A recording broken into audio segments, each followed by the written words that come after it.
তৃতীয় দিন শেষের সময় রোহিত ও রাহুলের বৃষ্টিকে শুভেচ্ছা জানানোর সুরটাই ভেসে এসেছে।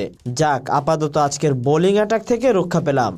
মুখের আওয়াজে না বললেও মনে হয়তো ঠিকই বলেছেন এই দুই ব্যাটার। ব্রিসবেনের গ্যাবায় অজিদের পেস অ্যাটাকের সামনে যে নাজেহাল অবস্থা ভারতীয় ব্যাটসম্যানদের, তাতে ভারতীয় ক্রিকেটারদের স্বস্তির শ্বাস শুধু রোহিত ও রাহুলের ক্রিজে থাকা। ট্রাভিস হেড ও স্মিথের সেঞ্চুরিতে দ্বিতীয় দিনই 400 রান পেরোয় অস্ট্রেলিয়া। তৃতীয় দিনে বৃষ্টি থাকলেও অ্যালেক্স ক্যারির 50-তে 40 রান যোগ করে স্বাগতিকরা। প্রথম ইনিংসে অস্ট্রেলিয়ার গতি থামে 445 রানে। অজিদের বোলিং সামলাতে ভারতীয়দের বৃষ্টি প্রার্থনায় মিচেল স্টার্ক, হ্যাজেলউড ও প্যাট কামিন্সের ফাঁদে পা দিয়ে দ্রুত 4 উইকেট হারিয়ে পিছিয়ে যায় ভারত। 17 ওভারে 51 রান তুলে তৃতীয় দিন শেষ করে সফরকারীরা। স্বাগতিকদের চেয়ে পিছিয়ে থাকে 394 রান।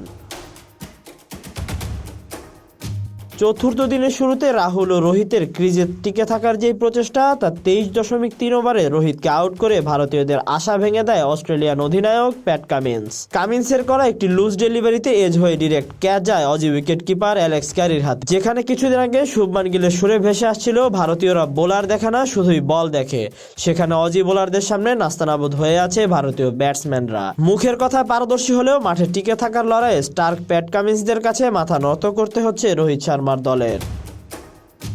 ইন্ডিয়ার তখন 74 রানে 5 উইকেট। রাহুলের ভরসাদায়ক ইনিংসে মিচেল স্টার্কের ওভারে ক্যারিয়ারের 17তম হাফ সেঞ্চুরির দেখা পায় লোকেশ রাহুল। নাথান লায়ন রাহুলকে শিকারের পর ফলো অনের সময় গুনতে থাকে ভারত। জাদেজার হাতে ফলো অন এড়ানোর কাঠি থাকলেও সিরাজের চলে যাওয়ায় কাজটা কঠিন হয়ে যায় জাদেজার জন্য।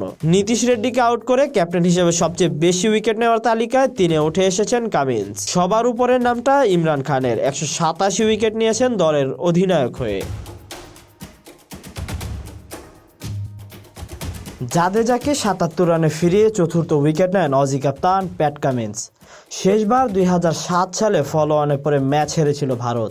আকাশ ও বুমরার শেষ চেষ্টায় ফলো অনের কবল থেকে বের হয়ে আসে ইন্ডিয়া। চতুর্থ দিন শেষে আকাশ ও বুমরার পার্টনারশিপে বর্ডার গাভাস্কার টেস্ট ড্রয়ের স্বপ্ন দেখছে ভারত। এবারের ফলো অনের লজ্জায় ভারতকে হারাতে ব্যর্থ প্যাট কামিন্সের দল অস্ট্রেলিয়া।